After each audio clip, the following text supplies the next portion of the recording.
ያው ሲቀርብም እንደነበረው አፈጻጸሙ የሁሉም ክላሶች አነስተኛ የሆነ አለ። የትምህርት ቤት ብቻ ተመልክቶት እንትን የሚል ሳይሆን ሁሉም እዚህ ያለ ከቀበሌም የመጣም እዚሁም ያለው ለቀጣይ ለአሁን ባይደርስም ለቀጣይ ርብርብ ተደርጎ ትምህርትና ተማሪውን ማገናኘት የሚቻልበትን መንገድ ሁላችንም ማመቻቸት አለብን የሚለው ነገር መወሰድ መቻል አለበት።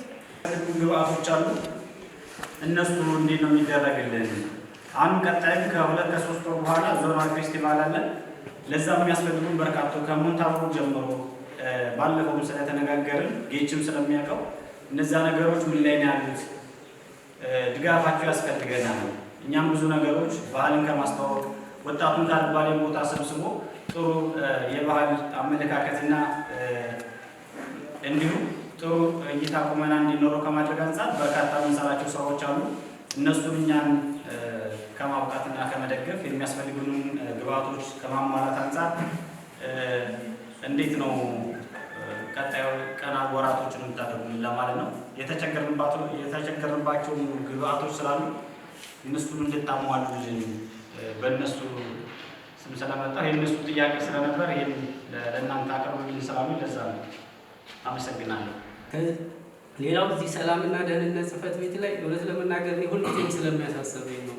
ቤተሰብ በወጣ በገባ በየቀኑ የምንሰማቸው ሪፖርቶች በተለይ ከየለን መገንጠያ አካባቢ የሚነሱ ነገሮች በጣም ያሳስበኝ ነበር። እዚህ አፍንጫችን ላይ ሰላም ማስከበር ካልቻለ ምንድን ነው ህብረተሰባችን እንዴት ነው ልናድነው የምንችለው የሚል ነገር ነበር እና እዛ አጥፊዎቹ መያዛቸው ብቻ ሳይሆን ከአጥፊዎቹ ጀርባ ያሉት እነማን ናቸው የሚለው በሚመለከተው አካል ክትትል እየተደረገ ያ ነገር ከምንጩ የሚደርቅበት ነገር ስራ መሰራት አለበት እና የተሰራውን ስራ ሳላመሰግን አላልኩም።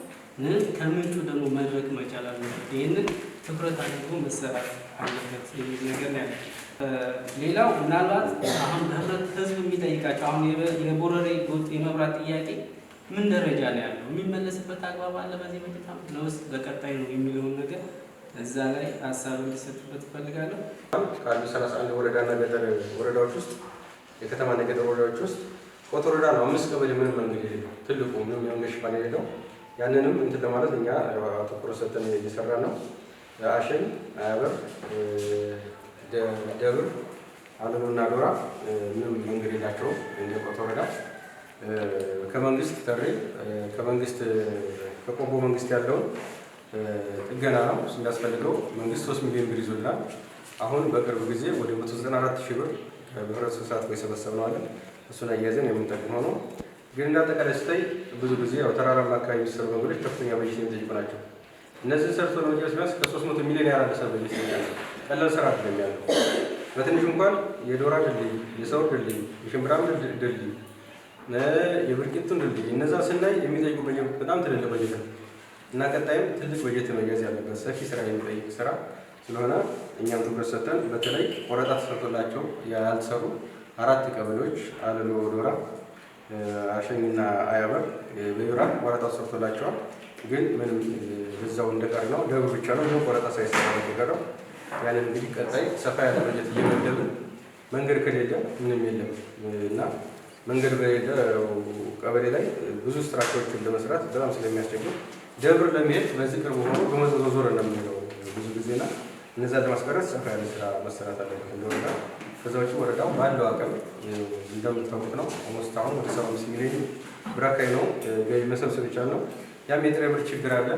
ባለን አቅም ግን ሰፋ ያለ ስራ እየሰራ ነው። እያጣጣሙ የባስ ነው እያለን በመደበኛ የህፃናት ማቆያ እያለን እየሰራ ነውና ይሄን ያክል ለመጀመር ነው። አመሰግናለሁ። የለን መገንጠያ እንግዲህ ከስሩ ማድረግ የምንችለው ወንጀልን ማህበረሰብ እዚህ አካባቢ ያለው ማህበረሰብ አብረን እየተመካከርን ነው። እዚህ አካባቢ ያለው ህግና ስርዓት ሲጸና ማህበረሰብ ወንጀል የጠላ ሲሆን ወንጀለኞችን ማህበረሰቡ እና መዋቅር የመንግስት መዋቅር አጋልጦ ሲሰጥ እዚህ ደረጃ ሲደርስ ነው ህግና ፍትህ ሲጸና ነው ወንጀለኞች ራቁታቸውን የሚቀሩት ማለት ነው። ስለዚህ መሻሻል ከጊዜ ጊዜ እስከዛሬም ድረስ እነኛ ሰዎች ከማህበረሰቡ ጠፍተው አይደለም። እዚያ ጎራጀባች አካባቢ እንደምታውቁት ችግርም አለ። እነሱ እኛ ጋር ብቻ አይደለም ያለው ችግር፣ እነሱም ጋር የሚሸፍት ሽፍታ የሚሸተዋል። ከማህበረሰቡ አቅም በላይ ከአካባቢው መዋቅር በላይ አለ። ቆጣሪ ተገጥሞለታል። እሱ አካባቢ ላይ እንዲያውም ግልጽ እንዲሆንላቸው ሂሳቡ እዚህ ካፒታሉ ላይ ያልተደመረ ተፈልጎ እንዴት ትራንዚት እንዳደረጉ አላውቅም። 2 ሚሊዮን ብር ሰጥተናል። ቀጥታ ወደ መብራት ኃይል አካውንት አስተላልፈዋል። ከኛ አካውንት ይመስለኛል የማህበረሰቡ 1 ሚሊዮን አለ። በ3 ሚሊዮን ቆጣሪ ገብቷል። መለኮስ ነው የቀረው። መለኮስ እንደውም ለፋሲካ ይደርስ ነበር። መብራት ኃይል ነዳጅ አጥቶ መሄጃ መኪና የሚቆም ስለዚህ መለኮስ ነው የቀረው። አልቋል ማለት ነው። የቦረሬ መብራት ኃይል ማለት ነው። የቦረሬ መብራት ማህበረሰቡ ደርሶታል፣ አልቋል። አጠቃላይ ካቢኔ ማወቅ አለበት። ልጆቹ ማጠናከር አለበት። ዝም ብሎ አምና ዞን ላይ ሄደው ጀሪካ ነው የደበደቡት። እሱን ቢያንስ ከበሮ ምናምን ባህላዊ ኢንስትሩመንቶች፣ የሙዚቃ ኢንስትሩመንቶች መግዛት አለብን። ልጆችን እያጠናከር ነው መሄድ ይገባል ማለት ነው።